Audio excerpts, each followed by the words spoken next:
Hello दोस्तों, आज की वीडियो में आपका स्वागत है। आज हम देखेंगे 27 फरवरी 2023 के डेली करेंट अफेयर को। रुद्रांश पाटिल ने ISSF विश्व बैंक 2023 के 10 मीटर एयर राइफल में कौन सा पदक जीता है? तो यह स्वर्ण पदक जीता है।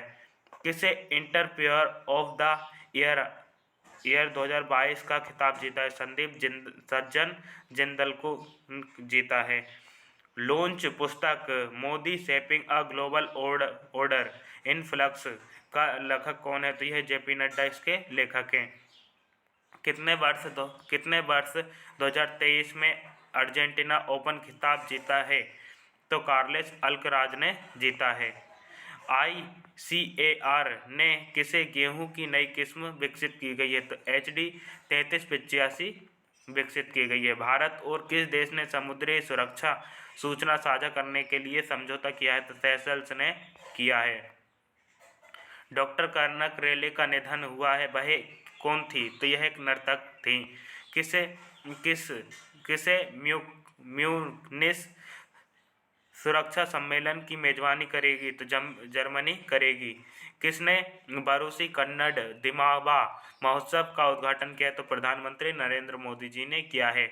भारतीय टेलीफोन उद्योग के नए CMD कौन है? तो राजेश रॉय हैं इसके CEO। अंतर्राष्ट्रीय IP सूचकांक में भारत 55 देशों में से 42वें स्थान पर है। US चैम्बर ऑफ कॉमर्स की नवीनतम अंतर्राष्ट्रीय IP इंडेक्स रिपोर्ट में भारत को 55 देशों में से 42 स्थान पर रखा गया। यह हर साल जारी किया जाता है। इसमें दुनिया की 55 प्रमुख इकोनॉमी IP अधिकारियों के संरक्षण का मूल्यांकन किया जाता है, जो ग्लोबल GDP के लगभग 90% का प्रतिनिधित्व करता है। कर्नाटक के ब्लायदूर से देश की पहली मरीना बनाने की योजना। कर्नाटक सरकार ने कर्नाटक के तटीय पर्यटन को बढ़ावा देने के लिए उडुपी जिले के ब्लायदूर में डॉकेज पेशकश करने वाली देश की पहली मरीना या एक नाव बेसिन का निर्माण करेगी, जो भारत सरकार तटीय क्षेत्रों में समुद्र तट पर्यटन और तीर्थ पर्यटनों को बढ़ावा देने के लिए तटीय विनिमय क्षेत्र में ढील देने के लिए केंद्र सरकार से अनुमति भी मांगेगी। भारत का पहला स्वदेशी LCA तेजस अपने पहले विदेशी हवाई अभ्यास में भाग लेने के लिए संयुक्त अरब अमीरात में उतरा। भारत का स्वदेशी रूप से विकसित हल्का लड़ाकू विमान तेजस संयुक्त अरब अमीरात में एक अंतर्राष्ट्रीय बहुपक्षीय वायु अभ्यास exercise desert flag will say भाग लेगा, जो विश्व स्तर पर जेट को प्रदर्शित करने में भारत के बढ़ते प्रयासों को दर्शाता है। वित्तीय अपराधों की निगरानी संस्था FATF यूक्रेन संघर्ष के साथ रूस की सदस्यता निलंबित। वित्तीय अपराध की निगरानी में करने वाले वैश्विक संगठन फाइनेंशियल एक्शन टास्क फोर्स ने रूस की सहायता को निलंबित कर दिया गया, क्योंकि यह पाया गया है कि यूक्रेन में मॉस्को के संघर्ष FATF सिद्धांतों का उल्लंघन किया है। पाकिस्तान ने वाहनों की आवाजाही के लिए अफगानिस्तान से लगी तोरखम सीमा खोली। पाकिस्तान के तोरखम बॉर्डर को फिर से खोल दिया गया है। सीमा खुलने से फंसे 7000 ट्रकों की आवाजाही शुरू हो गई है और पाकिस्तान संगठन TTP के हमलों के चलते पाकिस्तान और अफगानिस्तान के बीच संबंध ठीक नहीं चल रहे हैं, जिसके चलते बीते कुछ दिनों में अफगानिस्तान द्वारा सीमा बंद कर दिया गया है। इसकी वजह से तोरखम सीमा व्यापार मार्ग पर खाद्य पदार्थों से लदे 7000 ट्रक फंस गए थे और तोरखम क्रॉसिंग बॉर्डर पाकिस्तान के लिए एक महत्वपूर्ण व्यापारिक मार्ग है। यह पाकिस्तान के लिए मध्य एशियाई देशों के लिए एक व्यापार के लिए जोड़ने वाला एक रास्ता है। ऑस्ट्रेलिया ने छठी बार विश्व महिला छठी बार जीता महिला वर्ल्ड कप।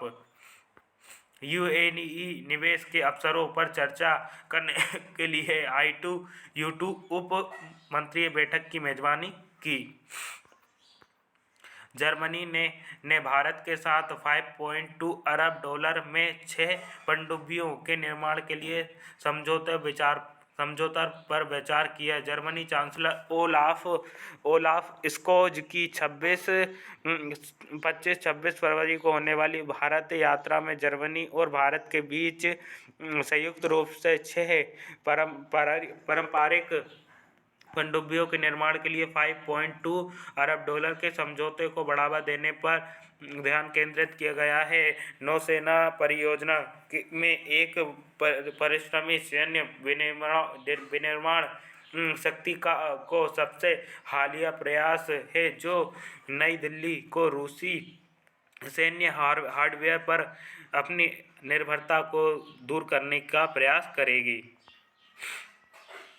कंप्यूटर वैज्ञानिक हरि बालकृष्णन ने 2023 का मार्कोनी पुरस्कार जीता। कंप्यूटर वैज्ञानिक हरि बालकृष्णन को 2023 में मार्कोनी पुरस्कार से सम्मानित किया गया है। Doctor Balakrishnan Massachusetts institute of technology के इलेक्ट्रिकल इंजीनियरिंग और साइंस कंप्यूटर के साइंस विभाग में प्रोफेसर थे। उन्हें पुरस्कार वायर्ड और वायरलेस नेटवर्किंग, मोबाइल सेंसिंग और वितरित सिस्टम में मौलिक खोजों के लिए समाज पर व्यापक प्रभाव की पहचान के लिए दिया गया है।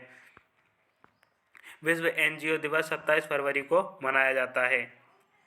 चीन में जोंगसिंग 26 उपग्रह मिशन के साथ कक्षीय प्रक्षेपण फिर से शुरू किया गया। चीन ने जोंगपिंग 26 संचार उपग्रह को 26 फरवरी को कक्षा में भेजा, जिससे चीनी व अब नववर्ष के लिए विराम के बाद कक्षीय प्रक्षेपण के लिए लॉन्ग मार्च 3B रॉकेट में सुबह 6:49 उड़ान भरी।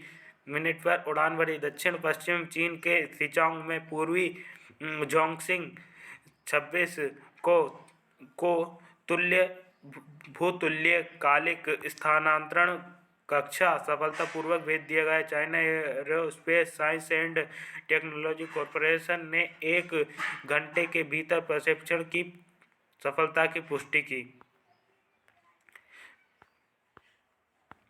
विनायक दामोदर वीर सावरकर का परिचय।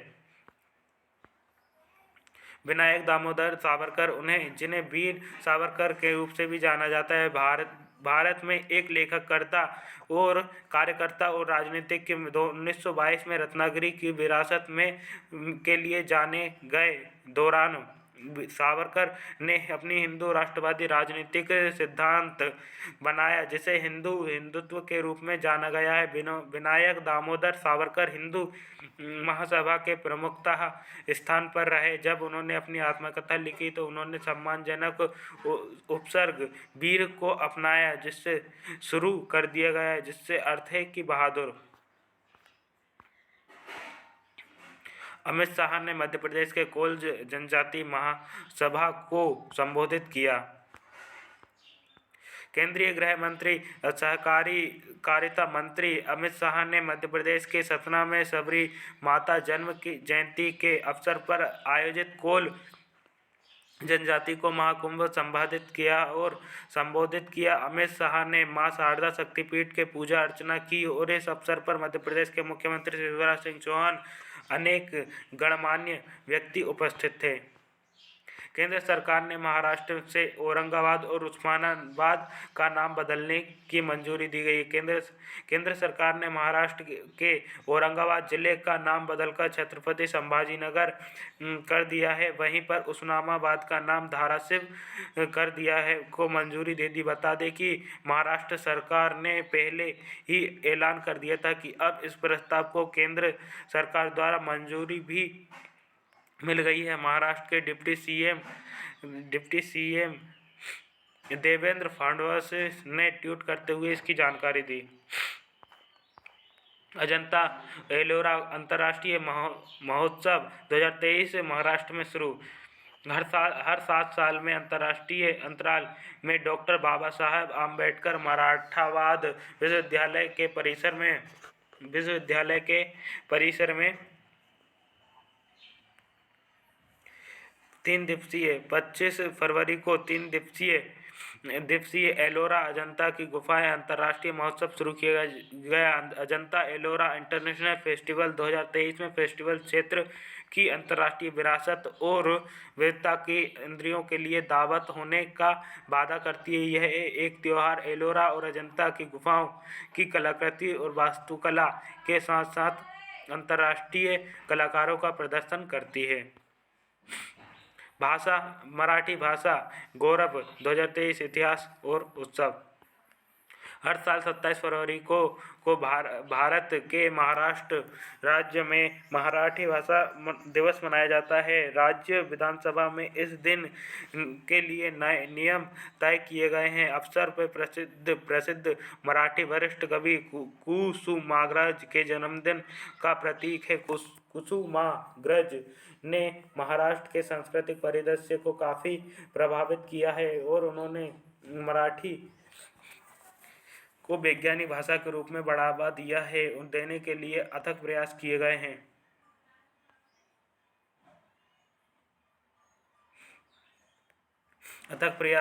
हैं। महाराष्ट्र सरकार ने 21 जनवरी 2023 तक जन्मदिन मराठी भाषा गौरव दिवस के घोषणा करने के मातृभाषा और कुसुमराज की स्मृति का सम्मान का फैसला लिया।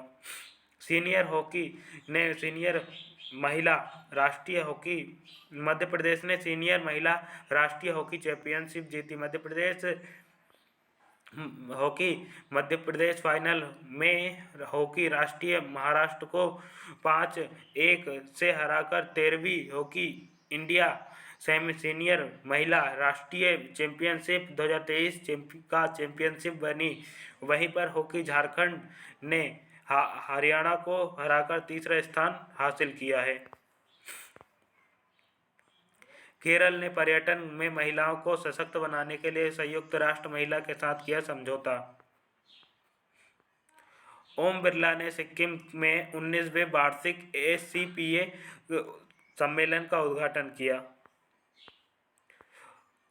लोकसभा अध्यक्ष ओम बिरला ने 23 फरवरी को सिक्किम के गंगटोक में 19वें वार्षिक राष्ट्रमंडल संसदीय संघ बैठक में भारत के जोन 3 सम्मेलन का उद्घाटन किया। सिक्किम के नए राज्यपाल लक्ष्मण प्रसाद आचार्य और सिक्किम के मुख्यमंत्री प्रेम सिंह तमांग और राज्यसभा उपसभापति हरिवंश भारत के विधायी निकायों के पीठासीन अधिकारी, संसद सदस्य, सिक्किम के विधानसभा मंडल के सदस्य और अन्य गणमान्य भी भाग लिए थे।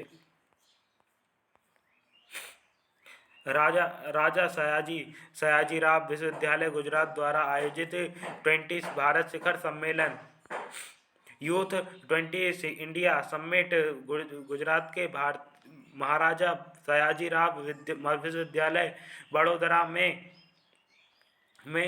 यह आयोजित किया गया है, जिसमें 62 देशों में से 600 में से अधिक प्रतिनिधित्व ने भाग लिया है। और यूथ इंडिया समिट अंतर्राष्ट्रीय सम्मेलन का उद्घाटन गुजरात के मुख्यमंत्री भूपेश पटेल ने किया है और भारत सरकार द्वारा युवा मामले और खेल मंत्री द्वारा भारत की G20 प्रेसिडेंट के उत्सव को चिन्हित करने के लिए यूथ 20 इंडिया शिखर सम्मेलन का आयोजन किया, जिसमें जलवायु परिवर्तन और आपदा जोखिम न्यूनीकरण, स्थिरता को जीवन जीने का एक नया तरीका पर ध्यान केंद्रित किया जाएगा।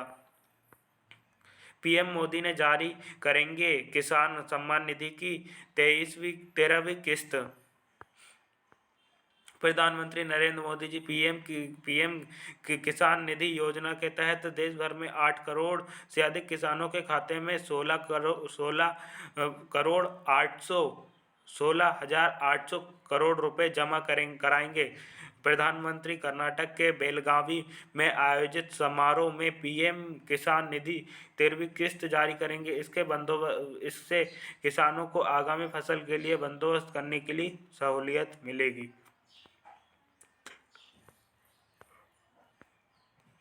नई दिल्ली में विश्व पुस्तक मेला 2023 के लिए 3 साल के अंतराल के बाद लौट गया है।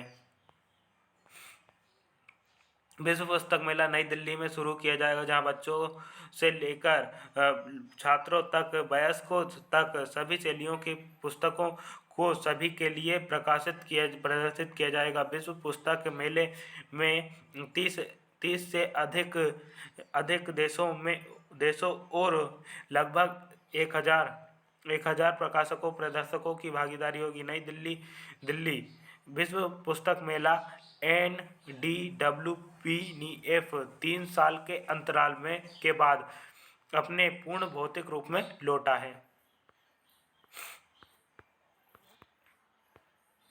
कर्नाटक के बिलायडूर में ये पढ़ लिया था पहले ही।